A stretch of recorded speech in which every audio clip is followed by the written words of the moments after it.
Everyone take another quick deep breath. Sit up straight.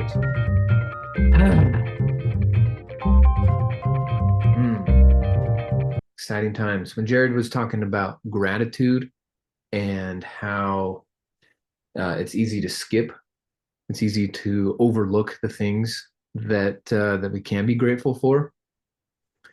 I'm pretty sure, 99% sure, that every one of you today, when you went to your kitchen or your bathroom and you turned on this thing called a faucet, some clean filtered water came out. How many of you in that moment thought about the grandness of such a thing to have clean, filtered, usable water brought to your fingertips? Do you realize humanity has been struggling for tens of thousands or 100,000 years to get clean water? And all you did was flip a little switch effortlessly. Whereas, generations before, you drank a little bit of bad water, you died. Man. And here we are, just turning on faucets, so easy. Something as simple as just your bathroom faucet. So much gratitude. Oh my goodness. So anyway, like Lily said, nothing to complain about. We are in such a world of abundance. And I love that we're in a community where abundance is such the norm that we want to bring more people into this community. Love it. Love it, love it, love it. Okay. So we're going to transition to our next trainer. And I believe Judy is in Utah today, but again, she travels a ton too. Sometimes she's over in Africa. I got to hang out with her in Mexico earlier this year. We had such a fun time. And when I first met her, she was so focused on her business. She's a hairstylist. She does importing and exporting. She was so focused, but she was working 20 hours a day. She had no free time. She didn't really have a life. And her husband was working full-time crazy hours too. And so when I said, hey, come do real estate with us, she was like, nah, not for me. I'm busy. But for years, we kept just following up. What about now? What about now? Until a few years ago, she came to one of our workshops and she went, I've been here before. I think God, spirit, universe, whatever, pointed me back here because this is something I need to do. She took action with it from that day and has completely revolutionized her and her husband's life. What they do here in the States, what they do over in Africa, what they're doing with their kids, how they put them through college now, the whole thing. She's turned her life around. She's taken control. That thing that we talked about with Bill, that control, she now has it. I've lost track of how many deals she's done, but she's going to go through how vision of a better life has manifested a better life for her, her husband, her family, where she's come from, and then also her local real estate community that she's building. And I'm super inspired by what she's done, how she has invested in herself, in her family, in her community, and turned her life around. So let's dive into how she's done it and give a big warm welcome to Miss Judy Kasue. Hi, Judy. Hello, hello. Can you hear me?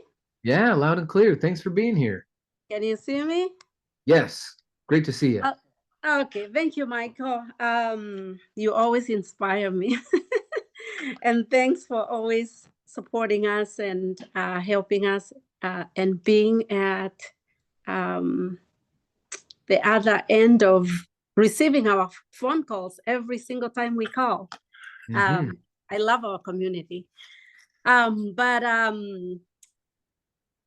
for the introduction. Thanks about talking about water too, because that connected with me. But so I found this community about 4.5 years ago, but I met Michael about 10, 11 years ago, young man.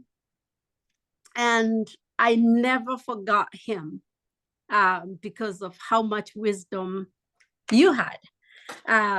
You still have now. You have more now than but anyways, so when I joined this, actually before that, I'm from Kenya, and for the ones who don't know where Kenya is the border of Texas, a little bit there. So I come from Kenya. And my husband comes from Kenya too, and I'm a beautician by trade. My husband is an RN by trade until 2 years ago, thanks to real estate. But we actually don't have that much of good real estate if you're poor or middle class. We have thatched roofs, but we are very happy with whatever we had. It's not as stressful as United States, doing 10 million things at the same time. But 4.5 years ago, I found this community, and it was very interesting, very interesting. So I had to, first thing, have the desire to actually want to unlearn what I had learned. That was my first thing. So because business world is very lonely, extremely lonely, and you feel alone all the time. I needed a tribe for myself, just like back home. And being a mom, it's very hard. When Michael came and talks to me, I'm like, I am doing 10 million things. I cannot do anything else, taking care of 3 kids, paying for their private school. It was so difficult. So I relate with Lily, being a foreigner, being a woman, being a mom. It is tough to do something extra, but always women look forward to having better for their families. Always. Women, I think, have more vision and better vision than the guys sometimes, because we are looking at the whole village, at the whole tribe, than just looking for ourselves. So for me, it was that desire to do better, but my biggest desire was to get my husband to leave his job. How could I get him to retire from his job? He was working day in, day out, like COVID time, 100 hours plus a week. That's what most people work, 3 weeks. He was working. He would come home at 7, 8 o'clock at night, and he has to turn around to leave at 10 o'clock. So I needed to stop that. He was not going to stop it. I had to stop it. So I had to do something different. And I found this community.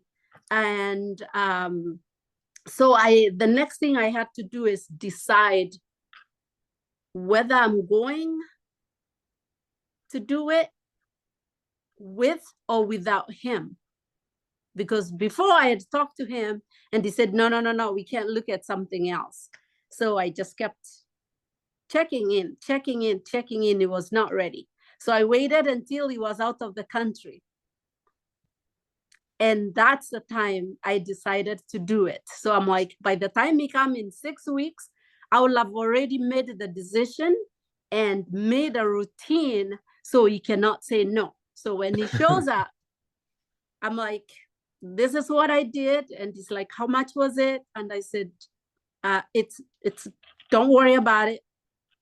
Just, you can say you're in or out, because I'm kind of gonna do with or without you. So that's how it went. But the next thing, which I'm glad, because he joined me and we started, going to trainings. I was doing more trainings than him, but I had to figure out time, because I was already working 67 hours a week. He was working 80 to 100 hours a week.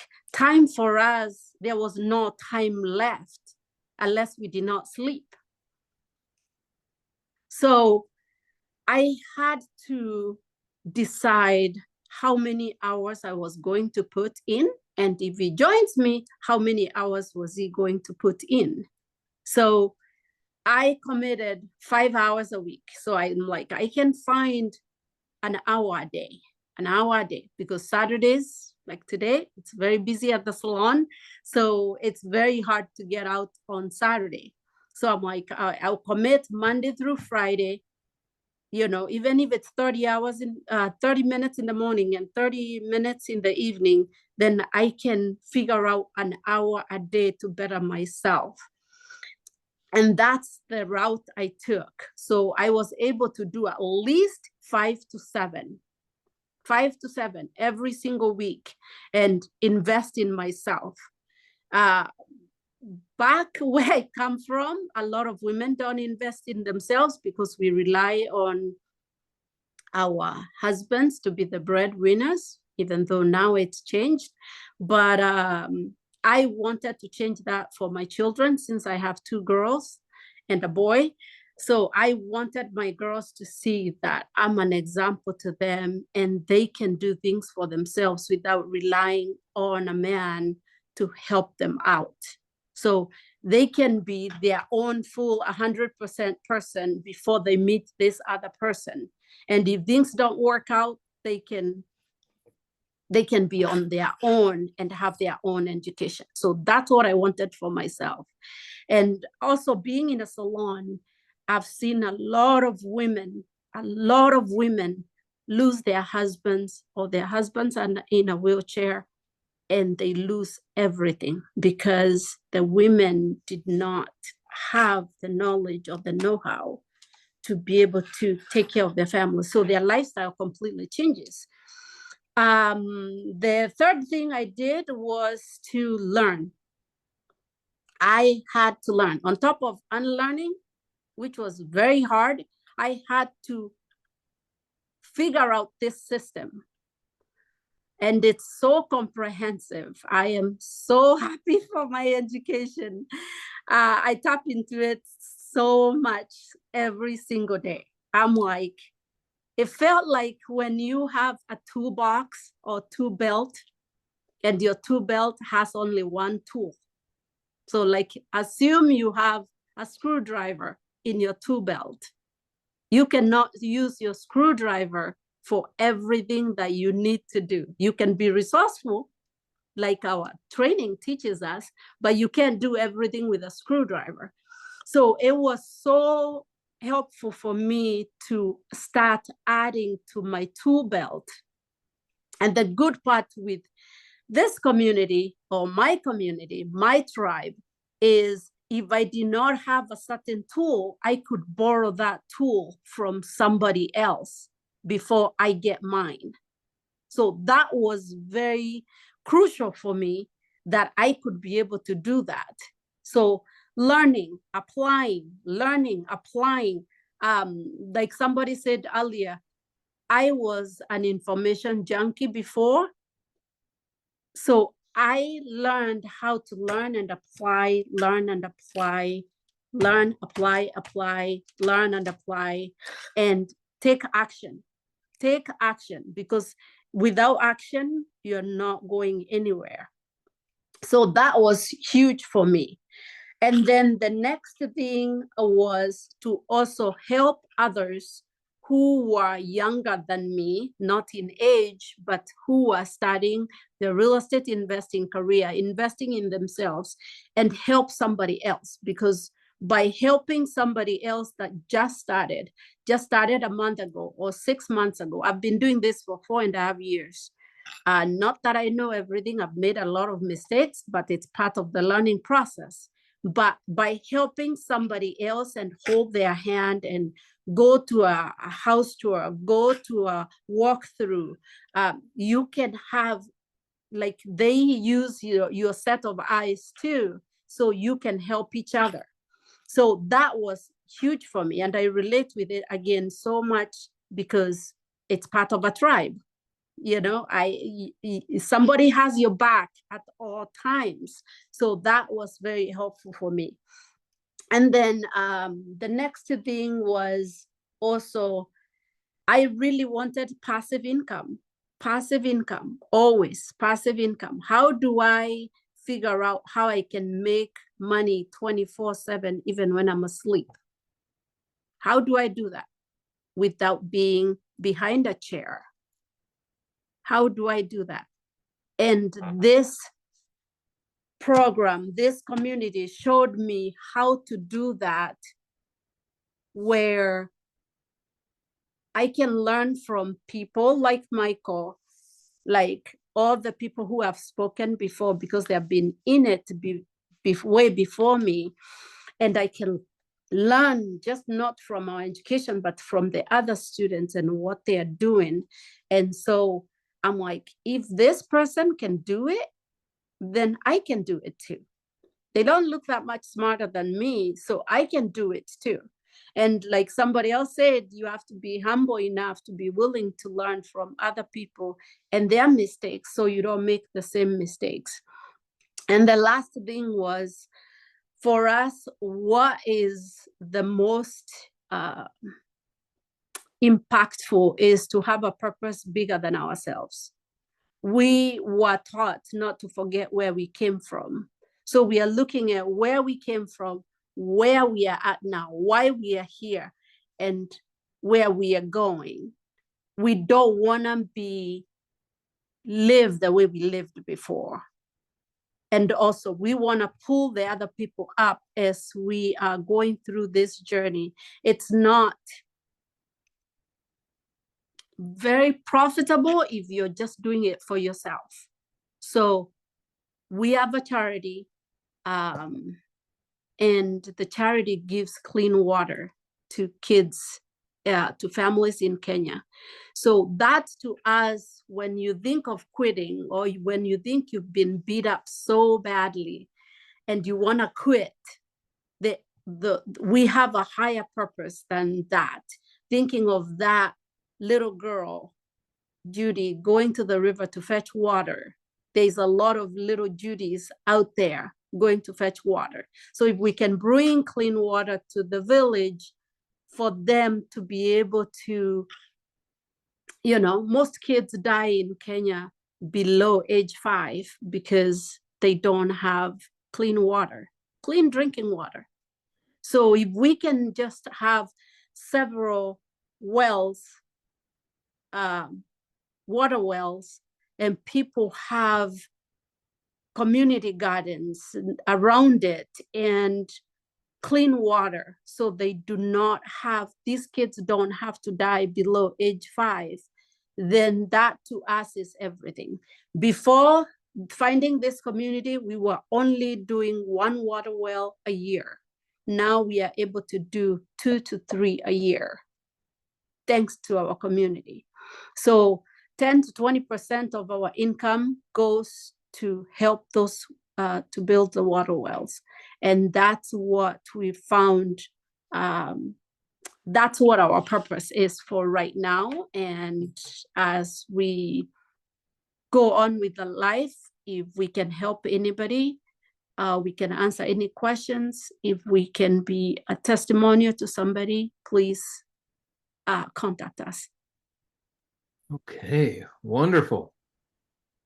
So you got to have a purpose behind your decision and your desire.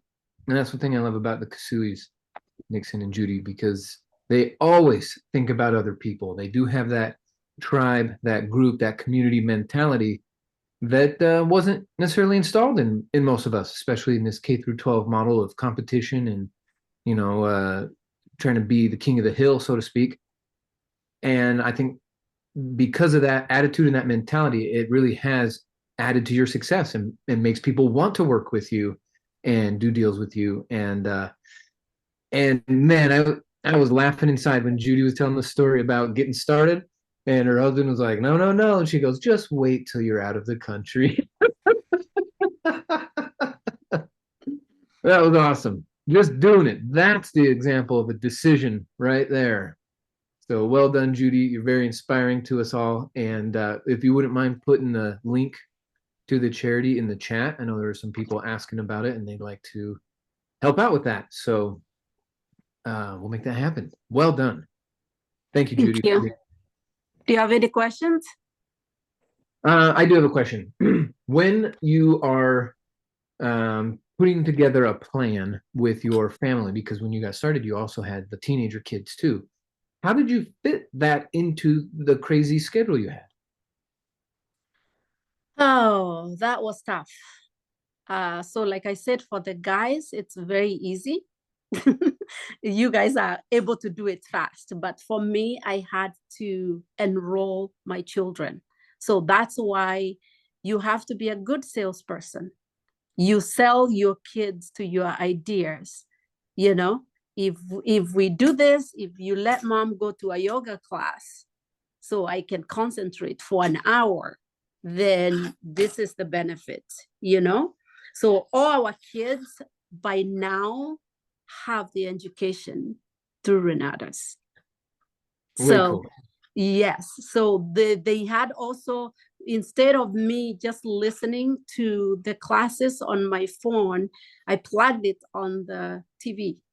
So so if they can listen too. So they're listening out and stuff like that, and they're like, "Mom is taking this serious." So Yeah. that's we had to recruit them. We had to recruit them. Sometimes it wasn't working, sometimes it was working, but it worked. Awesome. What a great example. So, folks, if you're talking to someone and they're like, "Well, my spouse won't let me," you smile and you say, "Let me tell you about Judy." Okay. Because I know with for a fact that Nixon is super grateful that Judy did that, even though he didn't want her to in the moment, the new life that they have because of it. And so, quite often we get that. The spouse is like, I'm not sure. I'm not sure. Remember Judy's story. Remember the results. Remember what we're after and trying to help people move through the fear. And some people will tell you, I'm busy. I got a job and career and kids. I'm busy. Like, let me tell you about Judy. So, and then to throw it on top of that, English being the second language. So, folks, Third, English is your first language. Third language. third. Let me stand corrected here. Third language, folks. If English is your first language, no excuses, no complaining, no blaming. If it's hard, do it hard. If it's easy, then do it easy. Well, regardless, doing it. So, your example is very inspiring, Judy. Thank you for waving that flag for your family and for your tribe and inspiring us to focus on tithing and giving back and making a difference out in the bigger world, not just in our household. So thank you very much for being here. Thank you so much. Appreciate it. Yeah, okay. Man, we are flying through this stuff. I hope you guys are taking notes. I know some of you have already filled up a whole page, and those of you contributing in the chat, the gold nuggets that you're getting and things like that, very helpful as we're going about this. So thank you all.